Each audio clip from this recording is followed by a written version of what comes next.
Hey there, Christy Morrison here. I wanted to give you a heads up that you're going to see some changes on this podcast. I am merging the conscious journey experience and the authentic shift into one, and will be keeping the conscious journey experience name. So you may hear me reference the authentic shift from time to time in the next few episodes, as I'll be uploading some older ones. Thanks for your patience, and I look forward to seeing you on the Conscious Journey experience. Well, hello, everyone. Welcome to the Authentic Shift podcast. I know it's been a while. I apologize. This summer has been absolutely insane. And a lot of you, if you know me personally, I'm navigating a separation divorce, and that's taken quite a bit of my time. And I don't want to share anything that could be taken the wrong way. So everything's just in my life has been on pause. And I'm super excited to come back and start talking openly with amazing guests. And today we have my friend Laura. She actually has a couple businesses. One is Fine Lines Landscaping in her local market. Do you service just Kingston for that? I'll Or go area? anywhere. I will go anywhere. Hey, the job's big enough, she'll go to Fiji, so give her a call.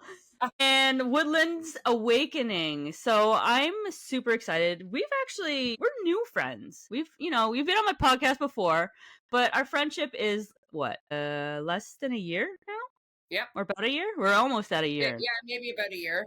Yeah. Pushing a year, I think. Yeah, we're close to at least a year. And we've gotten to know each other a little bit more, and there's so many similarities on our journeys, which is pretty exciting. And I figured, why not have some like girl chat? I might even subtitle this girl chat. But I think the topic that I really want to hit home with is the topic of relationships and being in a relationship when it's how you say the relationship's good, but it's not good enough. And how do we navigate that? And I think for us to catch our listeners up, let's talk about your story, and then I'll interject mine. Okay, sure. So my children's father and I were together for 12 years, and it was my first serious relationship. We Those met hit the online. hardest, eh?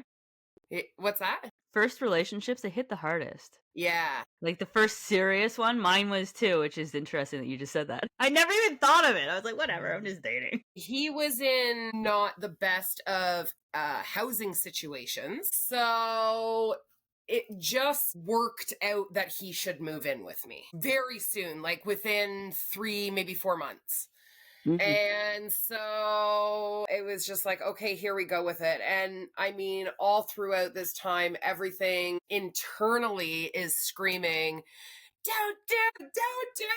Like, this is a terrible idea. No, it's too soon. Don't do it. Okay, you can move in with me because, like, where else are you going to go? And I can't see you, like, be homeless. So It's a big heart, right?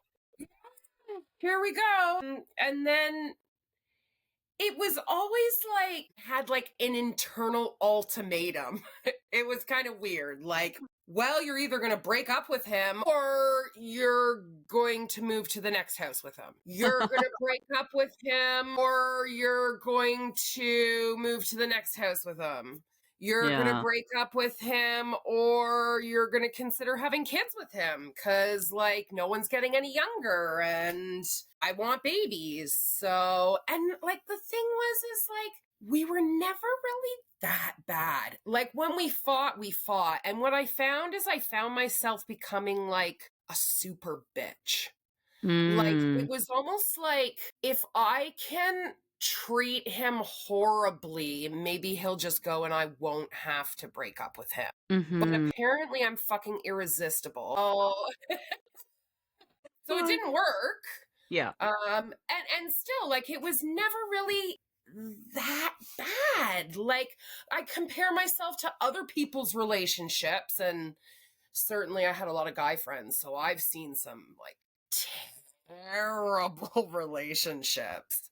Yeah, you're like, especially if you're friends with them, you're like, They're probably good guys, especially if you're friends with them and you're like, "Oh man, okay, this is a good guy," and I see she's crazy. I'm like, "There's got to be some good guys out there. They're the crazy ones, the women, or whatever." Right? Like, I mean, you don't ever know someone until you're sleeping with them, is one thing that I always truly believe in. Because then they let their guard down eventually. Not within the first 6 months, I'd say. But after that, like the honeymoon phase, that 6 months is over and you're still sleeping with someone, you really start to learn who their true colors are. They have Yeah, to and be I a find real narcissist to hide it for longer, you know? Like, that's exactly it. I was gonna say, in society, I'm finding a lot of people are burying their true selves so freaking deep, and they're hiding their true selves, and a lot of people are finding out later, later, and later why. And yeah, I think there's a rise in narcissism, and I think it's we're creating a society of people who have this problem because they're all hurt and they're trying to act like they're so important, and dude, you're not.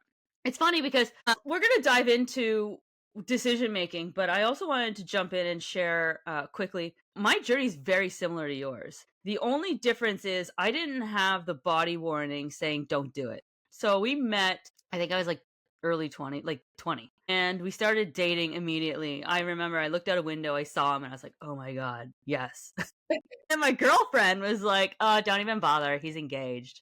And I was just like, okay, I won't. And he calls. And the funny part is, he got engaged the weekend before. And he calls his best friend, Derek. And his best friend, Derek, was at the house with his wife, Dana, that I was hanging out with. And I jokingly was like, oh, is it coming over? And he said, I'm going to brush my teeth and head on over. And then literally, we haven't spent a day apart since. He told me that he felt the pressure to engage the girl he was with because of society. He wasn't happy. His friends didn't really like her. There was just a misalignment. So when I walked in, he was like, oh my goodness, this person's giving me attention. And I was like, yeah, he's a nice person. He's very sweet because I ended a relationship before. I was 16 with this one person. He was a little deeply narcissistic and abusive. And throughout my youth, he called me fat and ugly and no one will love me because my parents are crazy. And then I meet this really nice guy and he's like, oh, and we hit it off and we literally spent every single day together since that moment I saw him out that window. And yes, of course, he left his girlfriend, wife on his choice. I'm like, I'm not going to be the other girl. So you're going to have to make this decision. And I'm not going to wait for you because I don't need to. Like, I'm young. And so he was like, no, I want to pursue this relationship. And he made the decision because he said he felt like the pressure to do it. And I was like, fine, whatever. So we carried on a relationship and we actually moved in within 6 months. Actually, I stayed over at his place a lot. His friend kicked him out. They're like, you're here too much. We moved into someone else's basement. And then we moved into a house together, a rental, like 6 months or 3 months into dating. We bought a house 6 or 7 months after dating. We bought a house 7 months after dating. Like, that's ridiculous. We thought we were so smart because we bought it in Quebec. It was like an hour away from downtown Ottawa. So we're like, whatever, this is great. But we didn't realize we had one car. And that's a whole other podcast on how that was the worst decision. But we were very good at creating things together. So I didn't have the body feelings of you have to, like, you can't be with this person. It was good, I would say, for the first decade. And I did know that he had a drinking problem, but I was young and it didn't bother me. I was like, oh, whatever, we'll grow out of it. It's a phase. And I'm naive, right? You don't think, you think someone's going to grow up one day and you'll just get over it. But no, like, it lasted way too long. And I almost left a decade into our relationship. I went to Colombia and to launch a business, and I was like, I'm not coming back. But the space of me being in Colombia for a month allowed the opportunity for him to cycle me back in. Oh, I will change, I will stop drinking, I will do this, I will do that, we'll work on things together. And I was like, oh, this is great. I don't want to throw a decade away. Okay, I'll come back. And that's when we bought, we got investing into property. We bought a villa in Costa Rica and we moved into the land that we had 36 acres with. Everything on paper and outside looked like we were so perfect, but I was just so dying. waiting for more.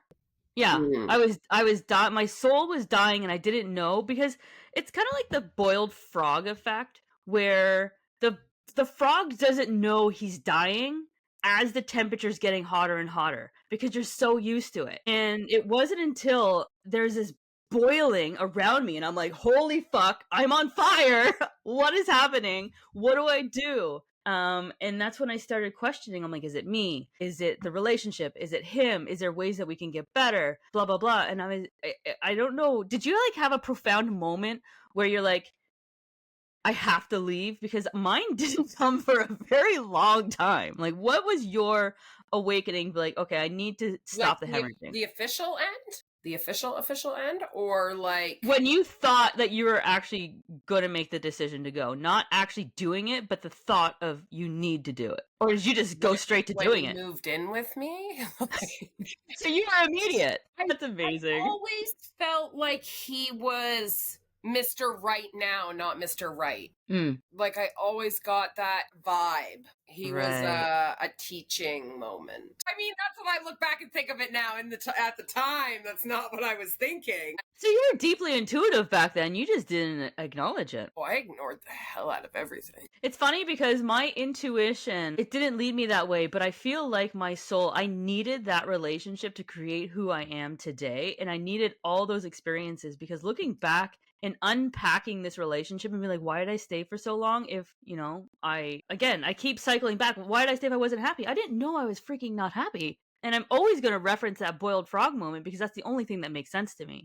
But unpacking it, my intuition, I followed it my entire life, but it was never about him. It was about achievement of other things. Like we've flipped and renovated 7 homes, and we use that to build a lot of equity. Tried our relationship. I felt like it was making us stronger, but there was still root core issues that were being deeply suppressed through the act of just keeping busy.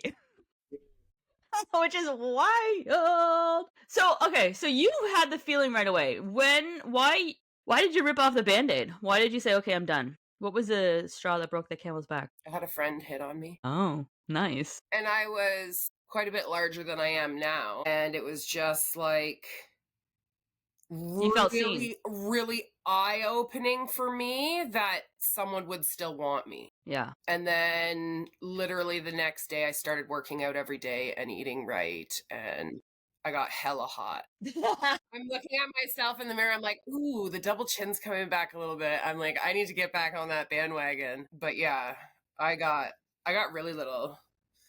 That's amazing. It was only like 2 sizes above you. I my love 6'1" frame, and that was before surgery. So after surgery, I felt terrible for a year. So I learned when I feel terrible, I eat terrible because that's the dopamine that I need. It's so synergistic. Yeah. So we're looking. We're looking for this dopamine hit. And here I am. So I'm definitely not back to anywhere near as heavy as I was. And after you've had surgery, thankfully it doesn't go back on the same way. So my tummy's still really flat, and that was always the biggest problem. So I got a fatter ass. Darn, no, I got a fatter ass. Oh, terrible. Way hot now these days. You don't even have to pay for a Brazilian butt lift. Right? I love it. It's true. I think sometimes it takes the catalyst of someone paying attention, especially to women. I don't know if this is applies to you, but for me, a lot of it tied to my own self-worth. Oh, 100%. Yeah, I unpacked, and everyone's like, oh, poor you. You have low self-worth. Wah, wah, wah. Like, you have everything you've ever worked for. I'm like, oh, okay, thanks for your projection. But let me unpack this. That it's I was always an overachiever in my entire life. And if my parents are listening to this, it doesn't mean you've done something wrong. It's just me as a human, how I perceive things. I'm always hypersensitive, of people feeling attacked when I'm saying things. So another trauma response. That's true. Unpacking things is like you start acknowledging and realizing where these things are coming from, and then you work on healing them. So the worthiness, as soon as I started unpacking, I think it was 2016, I had my deep awakening, dark night of the soul, and I started awakening to there has to be something more to life, and there has to be something more to me. Who am I? Why am I working my ass off to achieve fucking things that no one gives a fucking shit about from outside perspectives? They're saying, hey, go, good for you, you achieved this is amazing, but it's all superficial. We're not friends with these people. It's all acquaintances, and they're all like, oh, your life looks amazing, and I really tied my worthiness to productivity and success.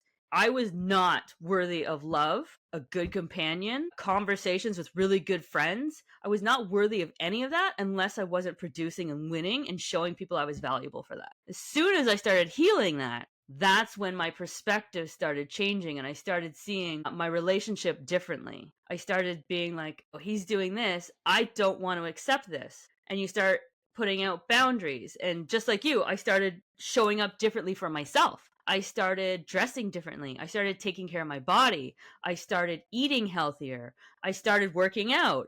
But it all became for me. I was doing it for me. And that caused a lot of problems in the relationship because he thought I was doing it for someone else. Right. So I could completely relate to that element. Your worthiness in your relationship. Do you know, have you unpacked that? Is that something you want to dive into? Was it also, you said it was tied to worthiness as well, right? Yeah, Yeah. absolutely. Yeah, I've grown a lot since then. So, like, Thank right?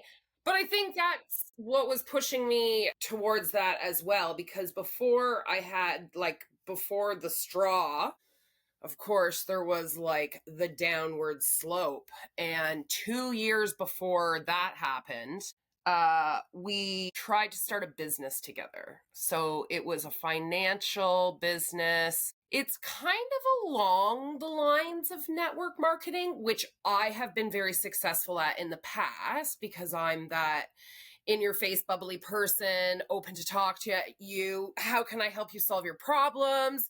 I've got the product for that. You know what I mean? So, and I've done a lot of training. So it really appealed to me in that sense. What it did not appeal to me in is like you're selling life insurance and other insurances and doing investments. And like it was a financial job. Like that is not my cup of tea. On the other hand, that was his cup of tea. He was phenomenal at numbers and remembering and like, you know, this clause, that clause, like he was really good at that. So I was like, this could be a business that we could build together. I can be the face.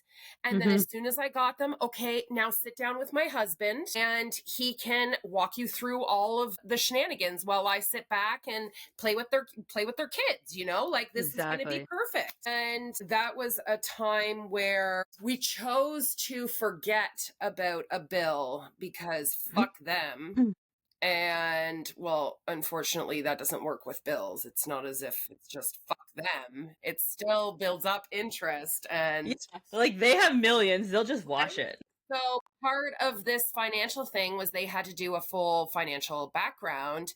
And basically we found out that Joe should almost claim bankruptcy. Like it was really bad. So he got really, really, really depressed with that. It like just gave up. So then he wasn't interested in going to the meetings and well, what's the point? I can't do it. And I'm like, at the time I was also starting Fine Lines, my landscaping. And I'm like, I already have a business that I am very skilled at, that I am growing. I don't have time to build another business for you and go get certified and learn all the financials to go get certified. Like, I can't do that. Like, that was going to be basically your gig. I was just going to be the mouth about it. Do you feel like you had to drag him along to try and do things? Absolutely. It would be like, you know, even the network marketing stuff, like all that stuff is really about building yourself up and becoming a better public speaker and learning how to talk to people and learning how to find commonalities among people. And it doesn't matter who the hell you're talking to, you can find something in common with them. It doesn't have to be difficult. It is so flippin' easy to just talk to people, you know, but everybody's so afraid to do it, including him. So, I mean, in the first couple weeks of us joining this thing, we were in McDonald's and we were excited about something and there was a couple sitting next to us and we just end up talking and oh, we're really excited about this new business that we're starting and oh, that's really cool. I want to know more about it. Hook me up with your phone number. I'll get my boss to give you a call. I'm sure he'd love to tell you more about it. I'm like, I don't know shit about anything. Yeah. There you go. But that's what you do in network marketing. You pass it on to your upline because you don't know anything. Yep. And then your upline is the one who's got these skills and goes, all right, how can we help you? Like, this isn't about me. This is about you. What can we do to help your family? So I loved that. And of course, my upline's like, holy shit, Laura's the frickin' every King. single network marketing upline that I have ever had in my life, including like I've met the heads of the division that I'm in just about all the companies that I've worked for, and all of them are like, Laura's your one, Laura. But you know what? That's just not my jam. So that's not where my heart was in those types of businesses. I'm not a babysitter and I can't do it. 1,000%. It's funny because I also did network marketing and the exact same thing. You and I literally are carbon copies of each other, I swear. Definitely soul sisters. I on a sidebar to that, I do agree. I think everyone should try network marketing because it is an accelerator, if not anything, to personal development. Agreed. It forces people out of their comfort zone. And if you go to those training sessions and those hoopla events, it's going to rewire some shit in you. You're going to see things differently. That's if you apply yourself. You can't just go there and be like, this is bullshit, and then go home. If you actually apply yourself, you'll grow. Well, I mean, I think there's such that bad rep out there for those type of companies too. And I get so defensive of them because I understand them and I'm like, you don't know what the hell you're talking about, okay? Like, it's a pyramid scheme. Like, everything's a pyramid scheme. And yes, sometimes those type of businesses are set up as money schemes, but they don't last long because they're illegal. Exactly. Look at the pyramid. How can you make more than this person up here? How is that a pyramid? Oh, where is your boss? Do they make more than you? Like, look at the government. It's a pyramid. Like, geez, the people are screaming that. I'm like, you guys are ridiculous. Okay, so here's a question. Do you think society and society's pressures played an influence on your decisions to stay in your relationship as long as you did? 1010% yes, in that I know I'm not alone. In the thing that kept me together with him was the fear of being able to afford life on the outside. 1,000,000,000%. Like, yes. That is probably legit the reason why I stuck with him so long. I mean, at the beginning, it was always that hope that things are going to get better. But also, like, I mean, back then I was, paying $1,200 a month rent, and the thought of having to do that on my own with what I was making. Plus, like, I've been a landscaper for 20 years or so. So, like, I'm a seasonal worker. That's what I've done for a whole lifetime now. Like, I work for 8 months of the year, and then for 4 months of the year, I literally live in poverty. I used to smoke cigarettes when I first started landscaping. I smoked cigarettes all throughout high school. And there was a year where, like, I looked at the budget of what I was getting on EI, and it was like, I am literally going to be able to smoke or eat. Oh, wow. That is the options that I have here. So, I mean, I worked a little bit for doing snow removal, so there was a little bit more cash flow, but like, if you're an addict, you can't rely on a little bit of cash flow to get you your fix. Yeah. So I quit smoking, and I really think that my relationship was there to teach me that I am strong, because all of the difficult things that I've had to do in life, I've kind of done it off spite. I work really well off spite. And yes, like, that little bit of like anger and like, that's what that helps. I think my guides are like a little bit ruthless, and they're like, listen here, bitch. Yes. Like, look, they doubted you. They doubted you. Look what you can do now. I love it. Yeah. So for like, I mean, the quitting smoking thing, he'd be like, oh, I'm going out for a cigarette, because we made the rule no smoking in the house. And it would be like, yeah, you go out for your cigarette. You go out for that death stick. That's so disgusting that you want to go out there for, like, I would like have talks with myself in my brain and like program my brain to not want it. get mad at myself and mad at everything just because I wanted a cigarette. And like, Yeah. I don't work well on hatred. So I really get over things well when I spin that aspect on it. Yeah, And absolutely then I agree. just dominate. So it's all that choice in your head. And once you make up your mind, but then you convince those inner voices not to doubt, you convince them to like Go. Yeah, fucking commit. go, don't stop. There is literally nothing stopping you. And I mean, that's 1,000%. why I've lost 250 pounds over my lifetime and went down to Mexico for plastic surgery to remove all the skin. So like, it's all a journey. I love that. Yeah. Okay, so we're going to get into programming your brain, but from my perspective, I do believe also in this relationship, society did have an influence, especially my parents, in how long I stayed in this relationship because my parents are still married. They've been married for like what? Well, I'm 42, going on 43. They've been married my entire life. So there's a lot of pressure to be like, okay, so I see them, my aunts and uncles, they're still married, both of them. So I have 3 adults in my life, 3 couples in my life that have committed to marriage and they're still together. And I'm like, okay, this is life. This is how you're supposed to be. I'm dysfunctional with my partner. So this is just how it's supposed to be. And that pressure to be like keeping up with the relationship, to show faith, to be like, I can do it too, was a huge portion of it. And it wasn't until I started working on myself, like I mentioned earlier, the awakening that I had, taking care of myself, setting boundaries. It circles back into your programming your brain. It's the exact same thing. I had to program my brain. I'd wake up every single day and be like, Christy, you are worth it. You are worth an amazing life. And I'd be saying it in my head all the time. Yeah. And I'm literally brainwashing myself to believe in myself that I can do absolutely, like I've proven through this relationship I could do anything. So programming my brain into the worthiness that we needed to have an amazing life is where a lot of things shifted.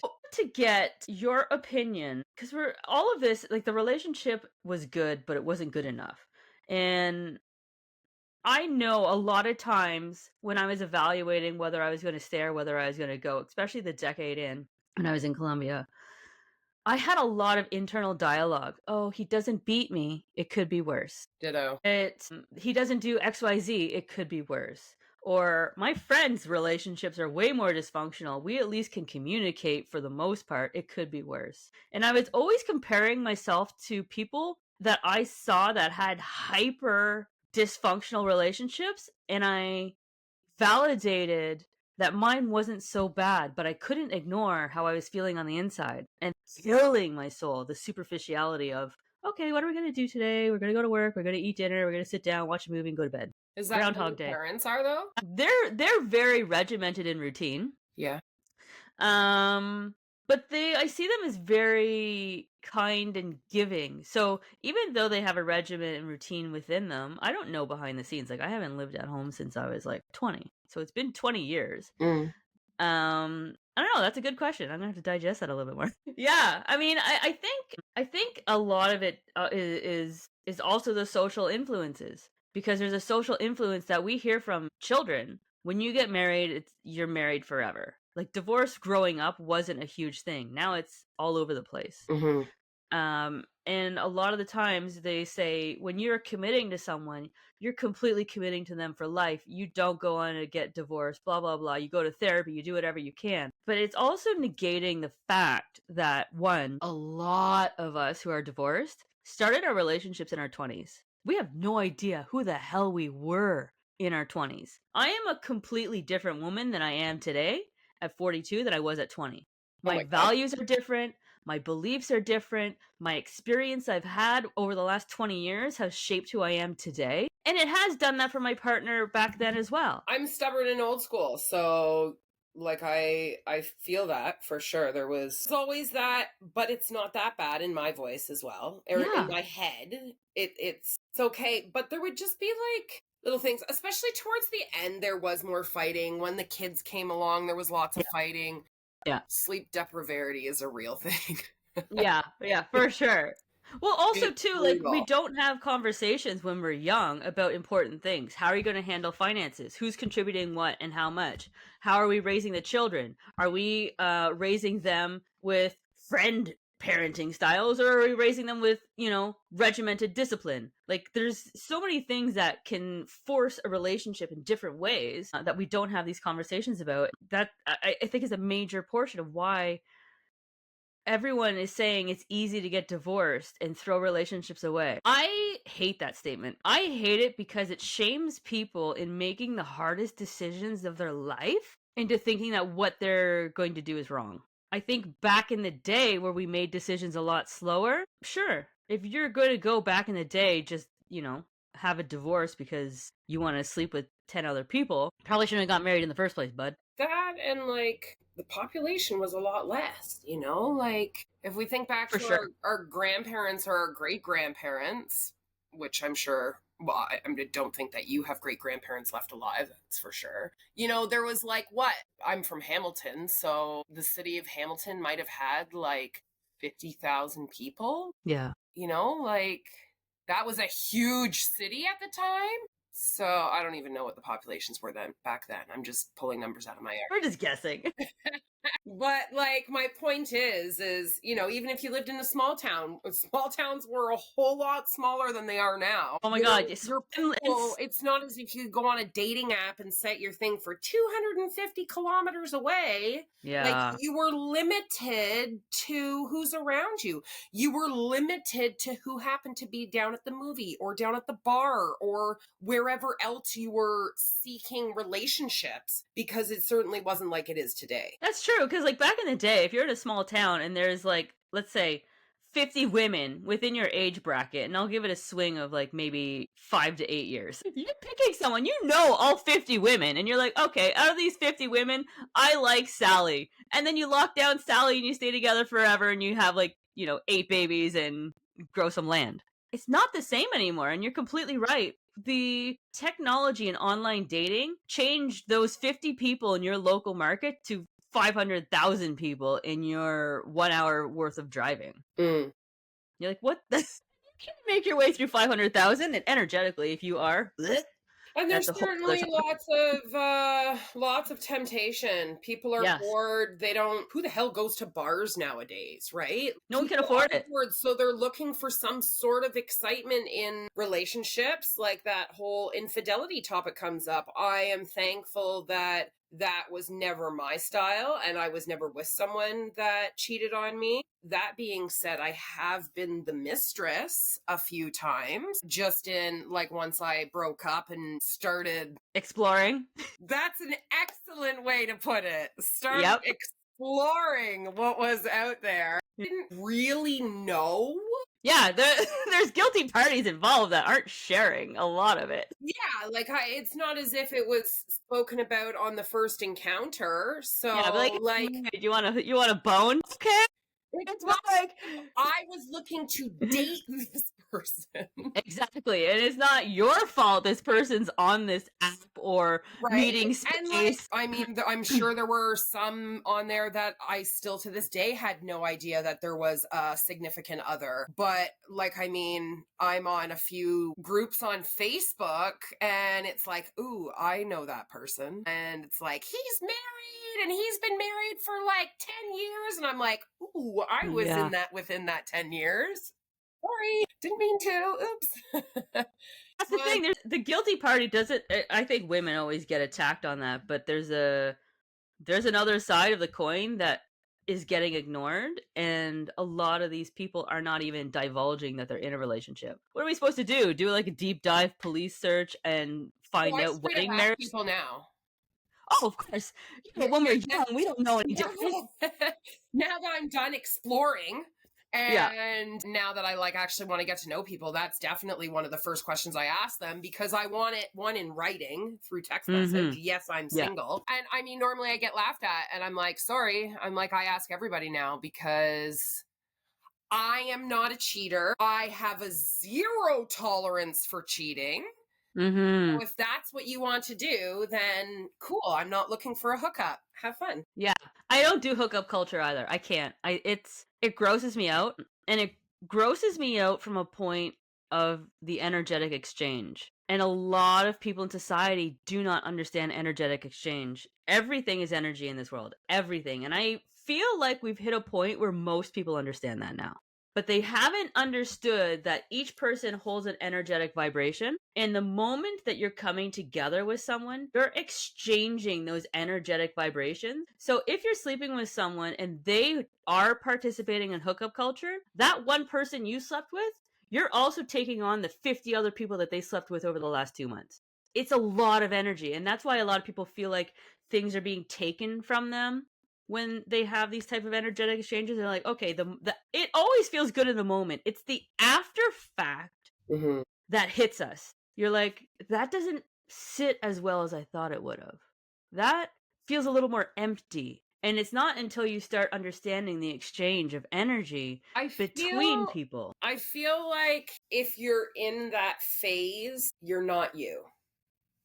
Yeah, you're not. I became someone else in my hot days. Like, I was the boss bitch. I was everything that and more. I could do it all. I could work out twice a day and do landscaping all day long and go roller skating at night and go swimming 3 times a week and.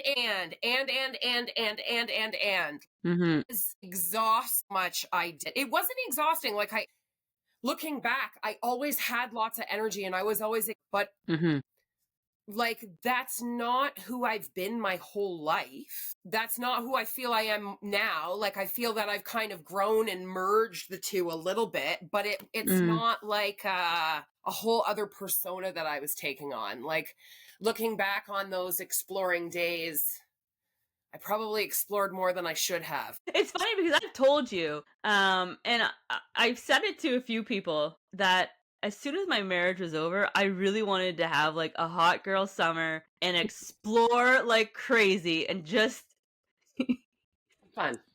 have fun. Sorry, mom and dad, but I wanted to so badly in my brain. I'll say it's in my brain. But every single time I talked to a guy, my body was like, ew. Because they were not energetically in alignment with who I am. They were only looking for the hookups, which they're cool with because they haven't done any personal development. I'm coming out of a relationship after a decade of working on myself and understanding who I am and what I am worthy of. You already did the work. I did the work. So as much as I wanted to go out and be a giant hoe, I couldn't.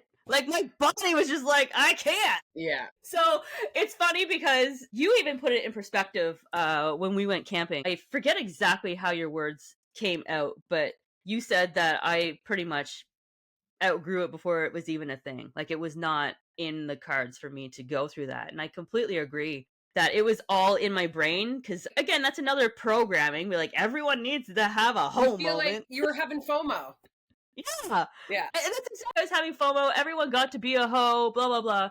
But now I understand how rare I am as a person just because I haven't participated in that culture. And it is bringing some unique people to me because they're like, oh, you haven't had that moment. I was like, yeah, cool with that now. It took a moment. I think it took a good year of me getting frustrated, being like, why can't I just commit to being a hoe? Why can't I? And it's funny because I'm sure there's a lot of people, not a lot, I'm going to say a couple guys out there, because I am so open and free and I crack dirty jokes and I'll make crass comments.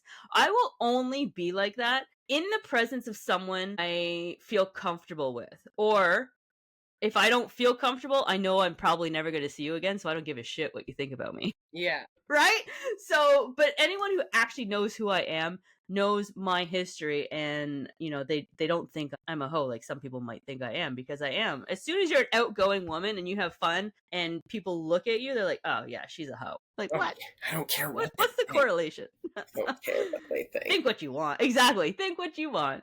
Okay, I want to ask you, we've established that a good relationship, because we weren't being beat, we brainwashed ourselves into thinking good was good enough, but good is not good enough. What is good enough? What is a healthy relationship to you that you're personally wanting in a partnership when you find someone that you want to actually be like, hey, I like how you show up? I really wish I knew where my list was, because I've actually written it out. This was an exercise that Joe and I did. I lost my list too. I was looking for it the other day and I was like, why did I lose this? This is weird. You're not going outside right now. All you're going to do is bark. It's your puppies. Come. Yeah. So it's a big puppy. Hi, puppy. You're so sweet. I'm a big fan. Everyone watching, if you're listening to this, you can't see the dog, but her dog is so cute. Oh, you're so sweet. Go lie down. Go lie down. Go. Go on. Go lie down. So you wrote a list. Yes, I did. I wrote a list and I don't remember what the heck was on it now. But like one thing that I really loved about my parents' relationship is that they like showed, they were very affectionate with one another. Like they were always kissing each other and hugging each other goodbye. You know, my dad was always like grabbing her by the waist and spinning her around and kissing her in the kitchen. And like, I really enjoy that. So I think that's important, you know, not swearing at one another and like just lots. Isn't that funny how that's become like a bare minimum? Right? Like, just swear at me. It's actually one of my boundaries I set too. Like, I swear a lot. I'm a friggin' trucker. Yeah, but swearing versus swearing at someone. Like, fuck off. You know, like, kind of like just that way. But like, true trying to be hurtful words. Yes. Like, that is total disrespect. Yes, 100%. Yeah, I was on the same page, and that was one of my things that helped me walk away, was when he would call me names. I understand he's frustrated and angry, but I also understood he didn't have the right to do that. So that was a boundary that I was starting to set as I was healing myself, that you will not call me names. I will not tolerate it. And there always has to be a consequence to the request enforcement, because if there's not, it'll keep happening. And I learned that too. I learned, okay, don't call me this, I will not tolerate it. And then a few days later or a week later, whenever the next argument happens, it happens again. I need to be like, okay, I told you not to do this. I am going to remove myself. I'm going to leave the house for, I don't know, 2 hours. I'll come back. We can reconvene, but you will not talk to me like that. And then it just, you know, would not get better. So I had to be like, okay, well, I'm out. But yeah, that's a good one. Yeah. Bare minimum, if you're swearing at your partner, you probably shouldn't be together, or you need to heal your shit. Well, I wouldn't even let my friends speak to me that way. Like I said, I had a lot of guy friends and they did not treat their girlfriends nicely with respect. Like, it taught me what I wouldn't ever want a man to do to me. I love that, because that's a good point. But polarity. Sometimes it would seem to overlap and they would think that they could speak to me that way. No. No, immediately it's like, you want to speak to me like that? Okay, well, you can go fuck yourself. I'm leaving. No, don't leave. No, screw you. You think you can speak to me like that? I'm like, I'm not one of your bitches. Like, exactly. We're supposed to be brother and sister. You know, we're best friends. Go screw yourself. We're like, no, you can hang out the rest of the night by yourself. Like, I'm done. 100%. So, do you think it impacted their personal relationships? Do you think they internalized that and made things better and you helped with that? Or do you think they still treat their girlfriends different than you setting that boundary for yourself and they just treat you different? It depends on the person. So, interestingly enough, I have two like best guy friends, and growing up, the one that was worse off, we thought was always going to be the screw up, and the one that was, you know, trying to keep his head straight and had goals and blah, blah, blah, freaking like super flip. Uno reverse card, like hardcore. And so the one that I was closer with was the one that was gooder at the start, and then became not a person that I will ever associate with anymore. Really, really dark, and can't believe the things that person committed. So he's in jail right now. Boy. Oh, he's like a felon. Like, he's like a hardcore. Yeah. Some real serious, like about as serious of the crimes that you can get. So, Whereas like the other one, I send him memes on the daily. And I mean, he's had lots of demons that he's had to battle too, but like he's doing okay for the most part. Yeah. Do you think he's doing the work within? No. No. Most people aren't.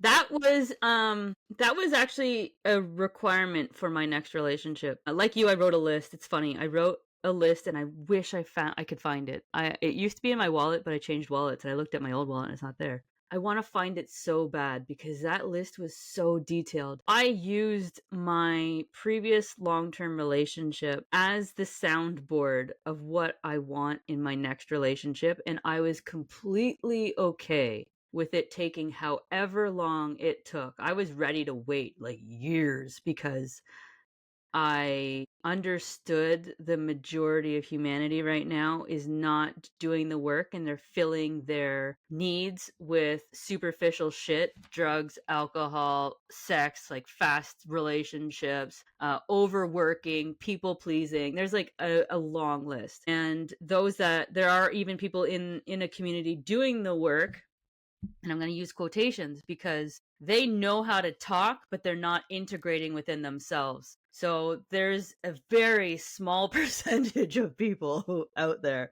who are truly doing the work and integrating and healing portions of themselves. So that was for my personal relationship. But I also became very clear on what do I want? What does a healthy relationship look like to me? And I used that as a defining point of the next relationship, be it soon, be it 10 years from now. I didn't know when the hell it's going to happen, but I was like, you're not going to call me names, just like you said.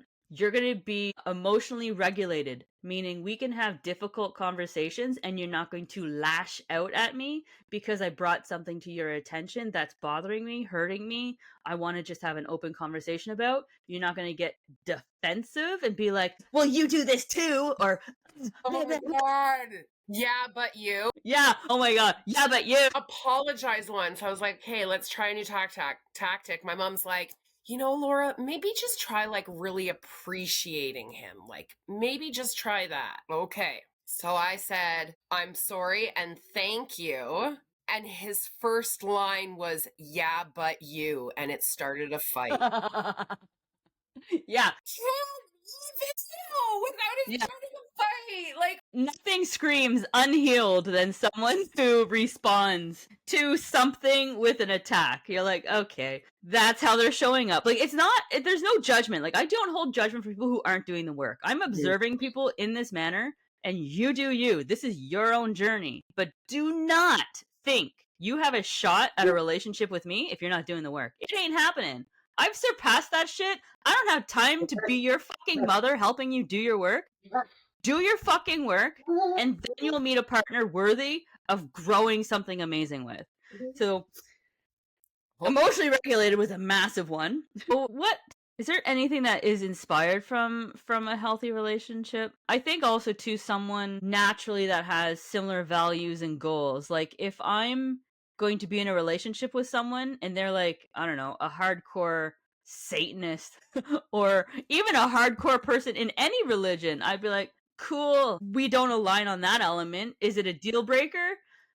mm-hmm. I feel that where I am in my life, it would be because I don't want to be in a battle with someone on semantics on who's right and who's wrong. I don't care for that. I understand, like, to me, religion has a spot. I understand and I appreciate its core values because most of them are all the same and they say just be a good human. But there's a lot of subsectors that also put a lot of shame and people into boxes that I don't agree with. And I feel like it's a box. And to me, spirituality is more like the ocean. And anything goes, and it's just for each of us to create whatever it means to who we are. And it's not praying to a specific person. I believe we are our own gods. I believe that we are the creators. Oh, my dog's losing it. Hey, we are the creators of our own reality. This world is reflecting as a mirror of our internal struggles and growth and whatnot. I don't believe there's one quote unquote only God here to save us and, bring us out of this freaking hellhole. No, we're in a world where the experiences are created so we can learn and grow and understand who we are at our core, which essentially is we are our own gods. You're a god, I'm a god. You're listening, you're a god. And if you don't like where you are, it's because the reflection is what you feel worthy of inside, and I would probably start with that. I'd say that's an excellent place to start.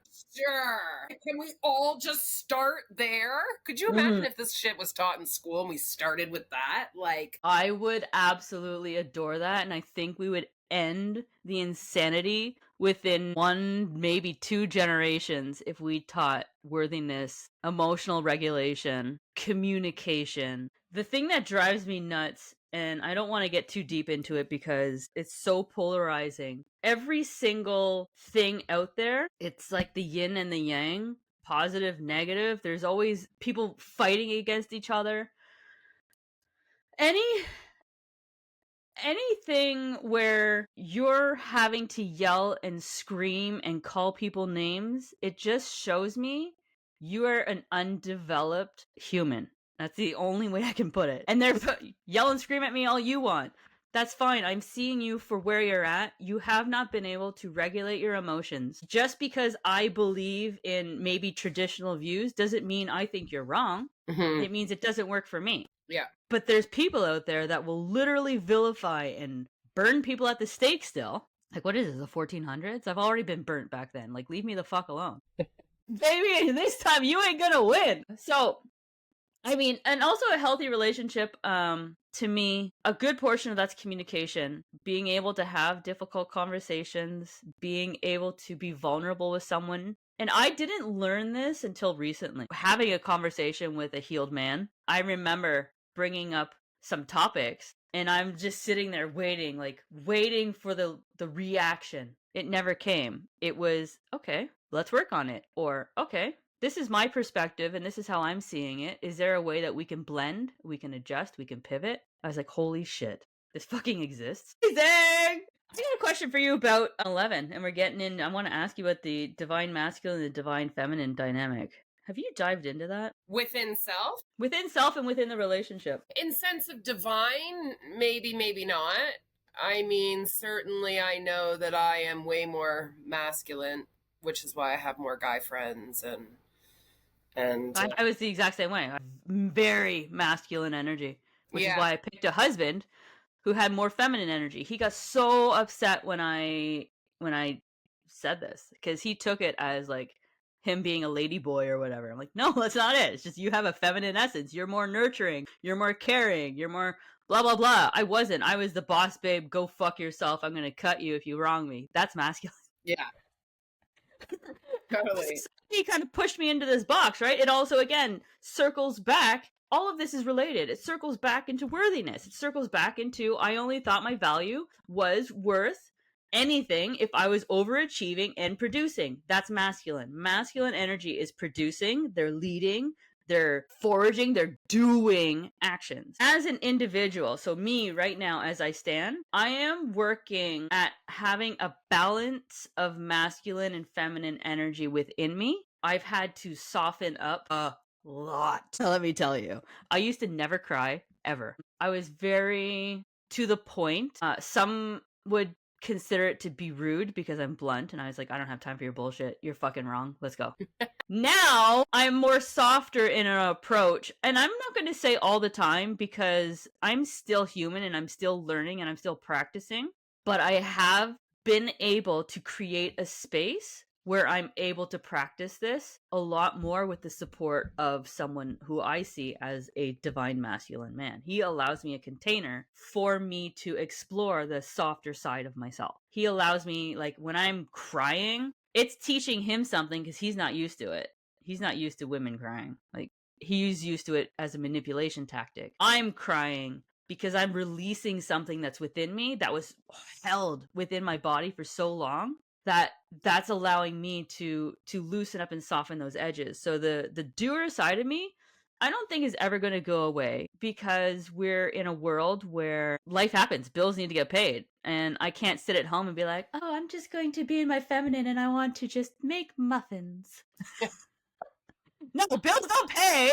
right? A nice time making muffins or painting a little thing that I'm doing for my soul. The masculine side of doing is my business side. So when I go outside of this house and I am putting on my big girl pants, I'm still in my masculine, creating, working, doing, being, but I'm also starting to integrate a lot more of the softness inside of that when I'm in my business, Yeah. which is allowing me to pivot a lot in my type of client base, right? I'm getting really cool clients now that I have shown up a little bit more softer than I would say 5 to 8 years ago, where I'm just like, meh, meh, meh, I could do anything.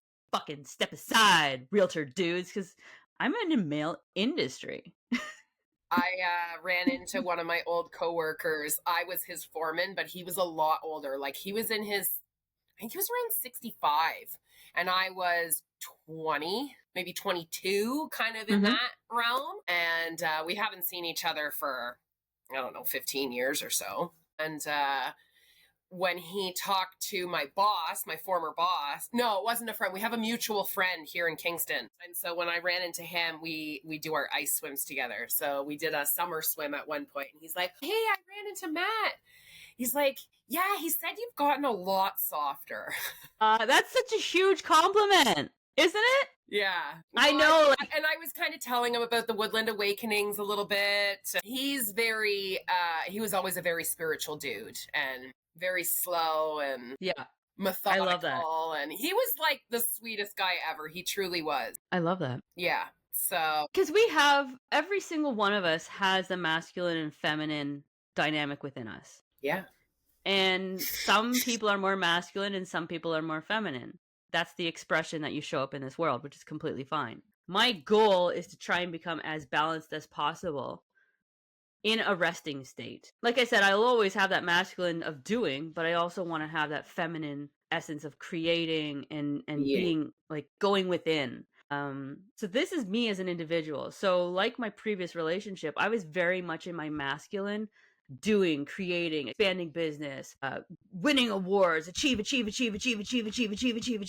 that was my freaking mission. He was the softer side of caring. He was nurturing. He cooked dinner all the time, which was amazing. Yeah. And that dynamic worked. But when in 2016 I had my awakening and I started working on myself, I started softening and I started crying more and releasing things. And I started realizing that I'm shifting as a woman in how my essence is showing up. I'm being less masculine and more feminine, but my partner was still the same feminine, energetic person. And he was always like, why can't you be more feminine? And I only figured this out after leaving, was he wasn't showing up as a safe masculine man. And I understand now, I never felt safe with him because if I brought something to his attention, it would cause an argument.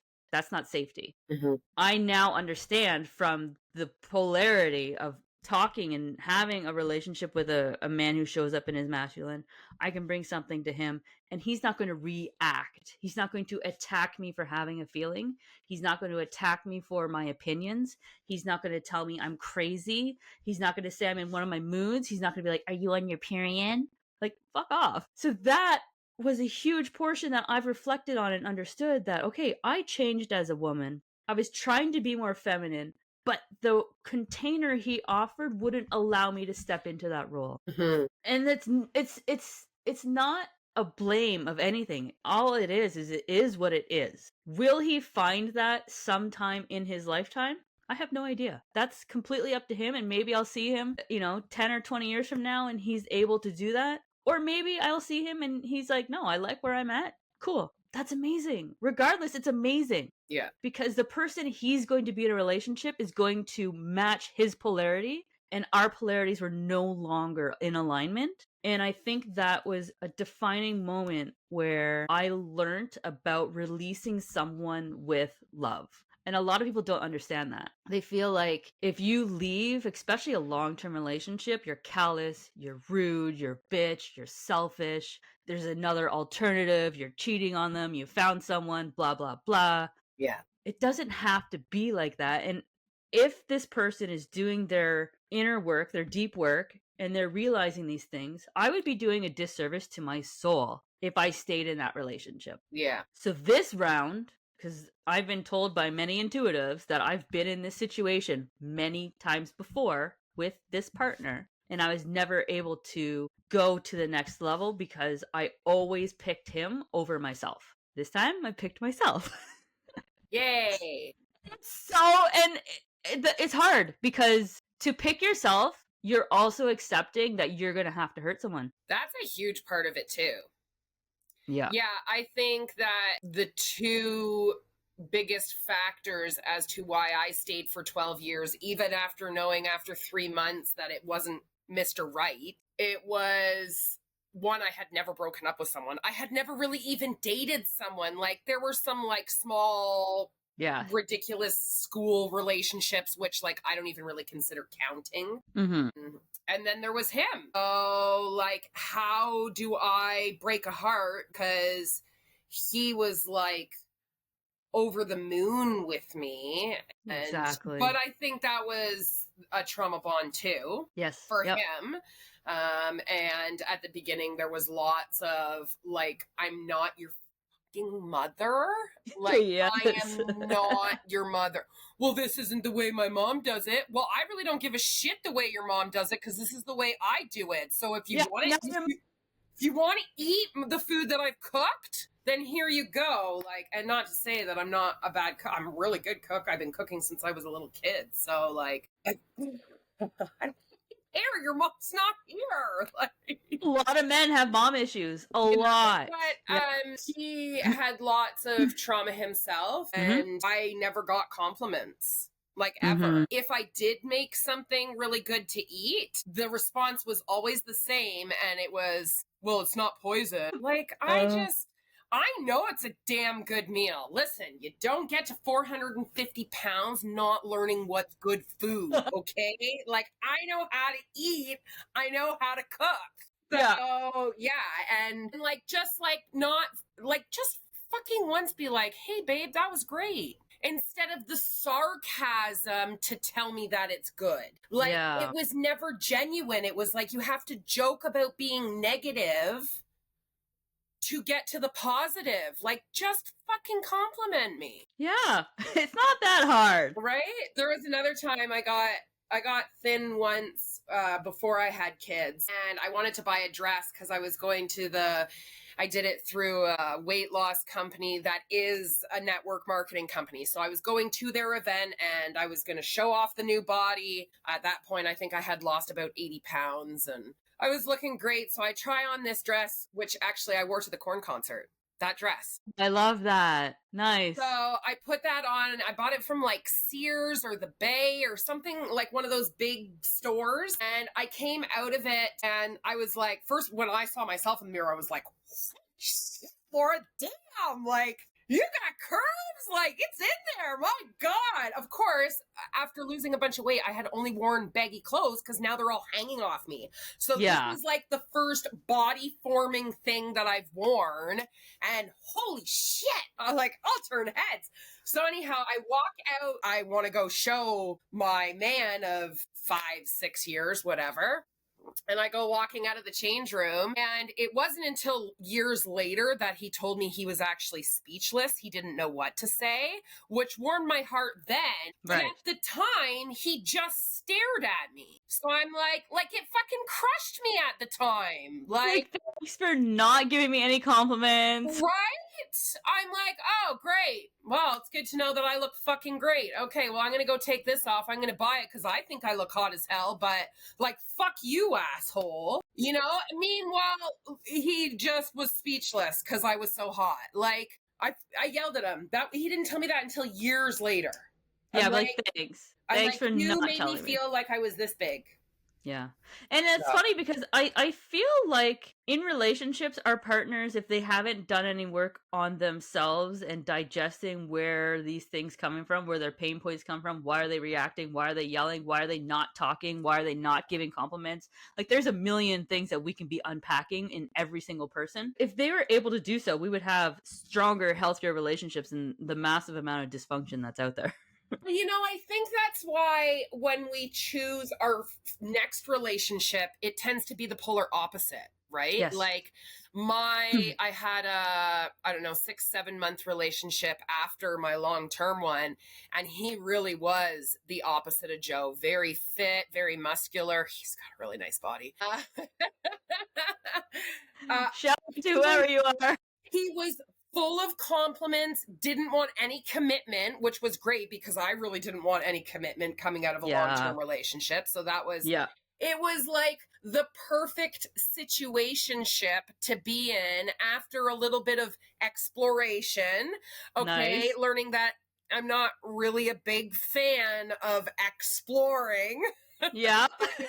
Would much rather be with one person. And he was, when we first met, it was just as like friends with benefits. Mm-hmm. But then as it got into it, it was like, well, I don't really want to be friends with anyone else. I kind of just want to be friends with you. Yeah. But it was still a situationship and he wouldn't commit. He still maintains to this day that he'll never have a girlfriend. But oh, he's a George Clooney, is he? Whatever. Even George Clooney got locked down. Come on, bro. I maintain that there's hope for him, but it's timing. I know it's that person is certainly not me, because as the months went on, it became more and more relationshipy without the benefits of being the relationship. So like, oh, sure, you can, see me when I'm sick and I'm cranky and I'm yelling at you and I'm at my nastiest but we're still not boyfriend and girlfriend. Like, okay, you know what? Screw you, buddy. Yeah, that's no good. You don't want to hold on to my arm or let me hold on to your arm out in public, because that's like boyfriend and girlfriend stuff. But we spend every waking moment together. Like, hey, you know what? I've had enough of this. This is no longer fun. Bye-bye for now. Yeah. Oh my God. That's exactly it. We've been chatting for a while. I want to wrap this up. We were talking. Hey, my dog there's this school that just got out and now they're all walking by and he wants to say hi to them all. Of course. Of course. We were talking about the masculine feminine within itself. I want to wrap it up, tying it into the relationship. I feel like, and I deeply feel this within my soul, a healthy relationship has one individual, so let's say me. I'm working on myself. I'm growing. I'm learning. I'm expanding. I'm healing.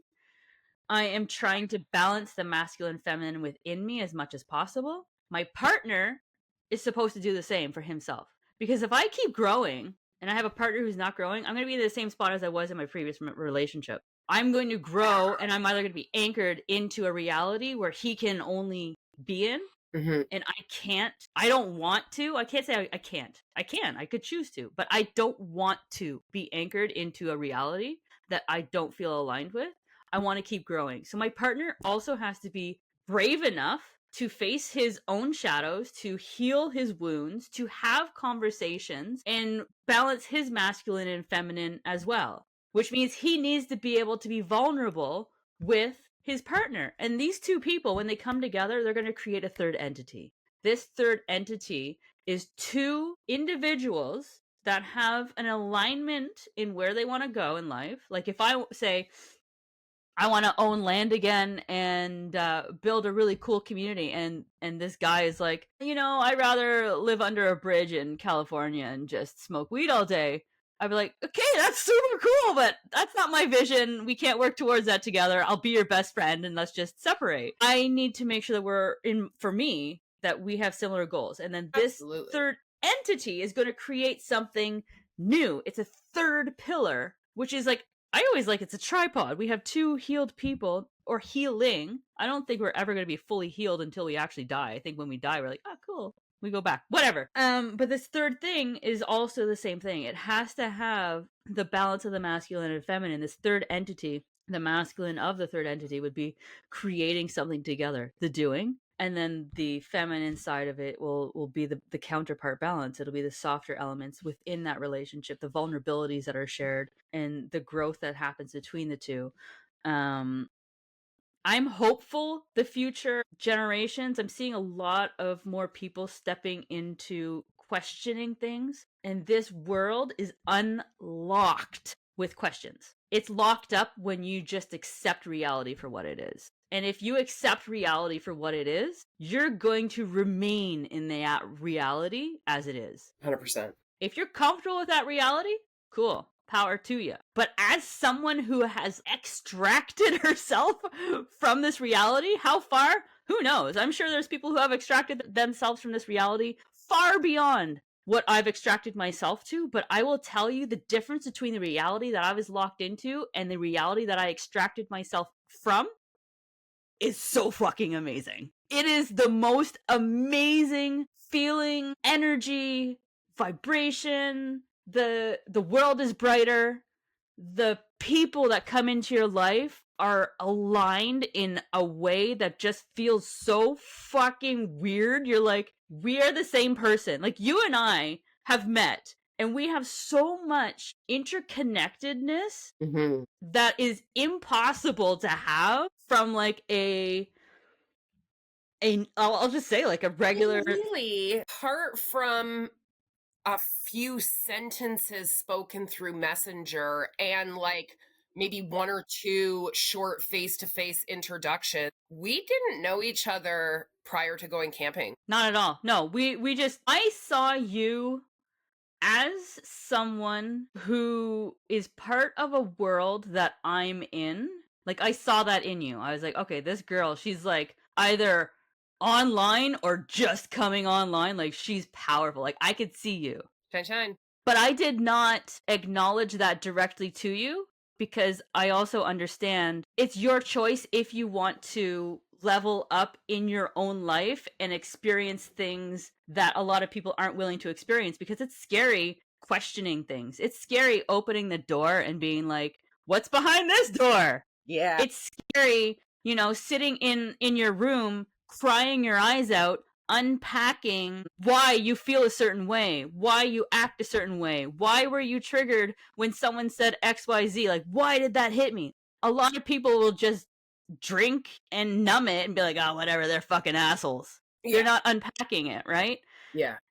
So I saw that in you, but I didn't say anything to you because I wanted you to show up how you show up. I didn't want to put any projections onto you. I didn't want to put any assumptions onto you. I didn't want anything. Then the stars aligned, and I actually was almost about to back out of this camping trip because self-doubt got into it, fear got into it. I'm going with people that have been in a world. Didn't really know the other people either. We were like the newbies of the group. Yeah, like I hung out with them a few times, but from my perspective, they were essentially I'm going to call it a sheltered life, because I have never done clubs. I have never gone to massive parties. I've never done any of that, and all of them lived that for a majority of their life. Right. And so I was just like, hey, I want to experience new things. And because I am going with this man I trust immensely, I knew I would be safe. But they still kind of have a little bit of fear within my soul. Like, it's not me. Like, my soul was just like, are you ready for this, bitch? And my brain was like, are you ready for this? And so I almost backed out of the camping trip just because at the time, the guy I was going with, he says he doesn't like camping, but he's also never been. He's like, oh, I'd be happy to cancel. I've been avoiding this fucking thing for 10 years. And I was like, oh, well, if he's not really into it and I'm scared because I think they're a little hardcore than what I can't keep up. I don't know what to expect. And then I mentioned it to you in passing, and you were just like, I've always wanted to do this. I'm in. I'm like, I guess the universe is lining it up. Like, I already had my ticket and everything paid for. And I was just like, I guess I'm staying committed to this. And I'm just going to end this with, like, I literally had such a spiritual moment with you dancing on a dance, like the little dance floor that I've never been on my entire life. My tears were crying, like, down my face. And I was just like, wow, this is the coolest thing I've ever experienced. This is where I'm meant to be. It's all because I feel Source knew I needed your presence just like I needed the group of friends. Yeah, I love that. I needed that group of friends. I needed our friend Cheryl because she is very level-headed and practical. So she did a lot of anchoring of that practicality. So I felt safe that it wasn't going to get too crazy because Cheryl was there. I know Mama Cheryl will protect everything.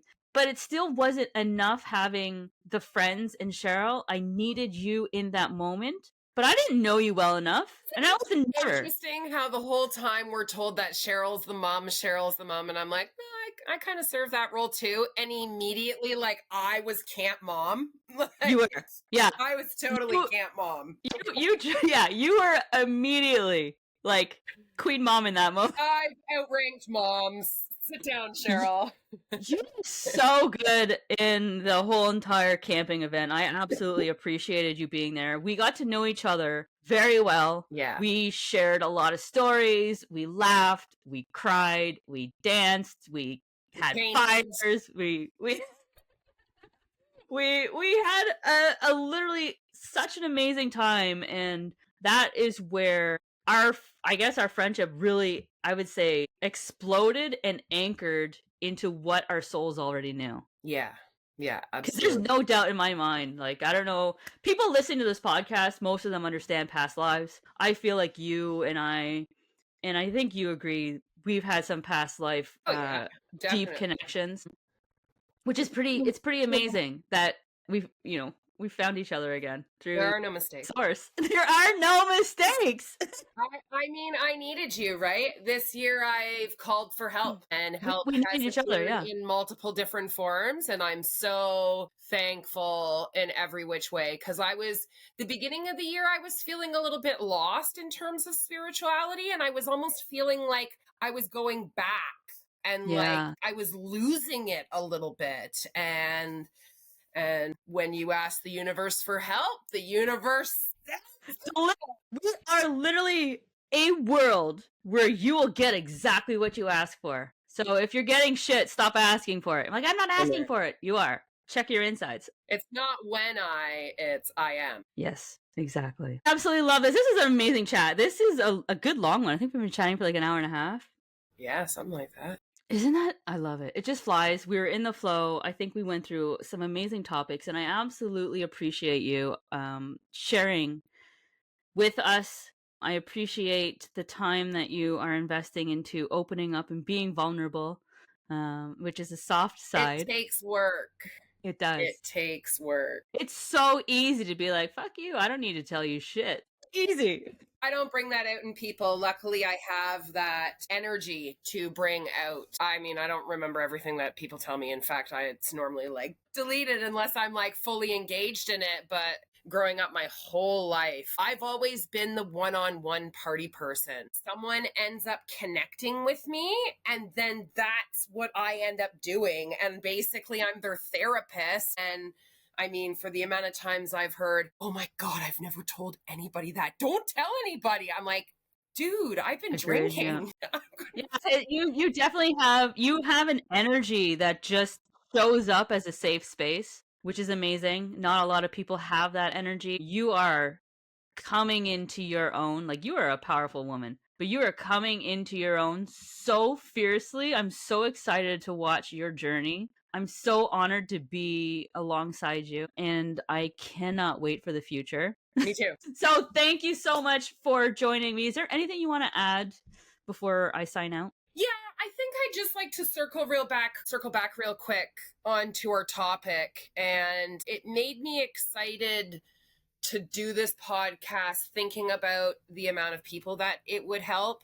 And I know there is more relationships that I can even count on my hands, even just thinking of the relationships that I know about in my life that probably shouldn't be together. But the fear is keeping the partner locked in, whether it be the male or the female. I do have some male relationships. I'm friends with the guy, and like, they basically want out, but they're kind of too afraid to get out. Well, what about the kids? What about this? What about that? Like, it really does go both ways. And unfortunately, in today's economy, like, I don't know how you would do, especially if you're only working like a minimum wage job. My heart really truly goes out to you. Like, honest to God, meet up with one of your girlfriends and rent a house together with one of your girlfriends. Find a way out, because getting over that hump, and the first 6 months to a year fucking sucks. Yeah, you're going through change. That's just the way life is. But after that, the growth that happens and the opportunities that come to you, you're just going to be blown away with, because you're more in alignment with yourself. You're not out of alignment dealing with all of the shit coming at you all the time. So, and if you need to, reach out, because we've all been through it, and It's so much better on this side.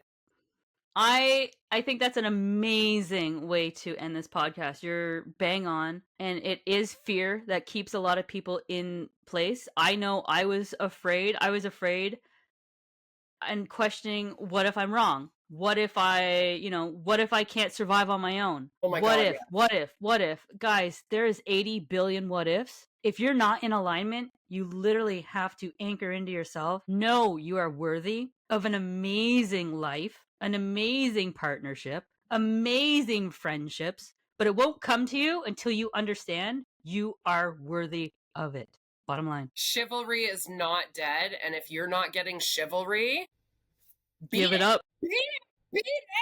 Like, you deserve that. 100%. And the unfortunate part for men, I fully believe we are in a divine feminine awakening. Literally all of my friends, except for 2, are in the middle of a separation and divorce. All of them. We're all in our 40s. We're all fed up being the mothers. We're all fed up with not having a equal partner. We don't want to be your moms. We want a fucking partner. And this is going to shake a lot of men. We're going to be called names because we are being too picky. But any man who says that we're being too picky, I'm just going to say it. It's because we're not picking you, because we see you're not doing the work. Can it be any worse than witch? It's the exact same thing. Right? Like, whatever. We've been burnt in the 1400s already. We're here to rectify shit already. Luckily, when you go to the sex store, there's millions of options for us and not so many options for them. So go sort yourself out, and you'll be fine, ladies. You will be fine. The key is ask the good questions, go through those questions, and integrate the good healing parts and release all that does not serve you. I say it's as simple as that, but the hard part is actually doing it. You have to do it, not say you're doing it. You know, that's a common theme that came up yesterday for me, in that I'm talking to people and I'm like, okay, now take a deep breath. And I do. And they're like, yeah, right? No, really? Take a breath with me now. In through your nose. Yeah. Out through your mouth like a dragon. Like, and they're like, yeah, I know, right? I'm like, what? Do it. Yeah. I'm like, you're making me frustrated like my children make me frustrated. No, do it. Everything's all in due time, but I fully see us doing some retreats, helping people along the way. Yeah, it'll happen. All right.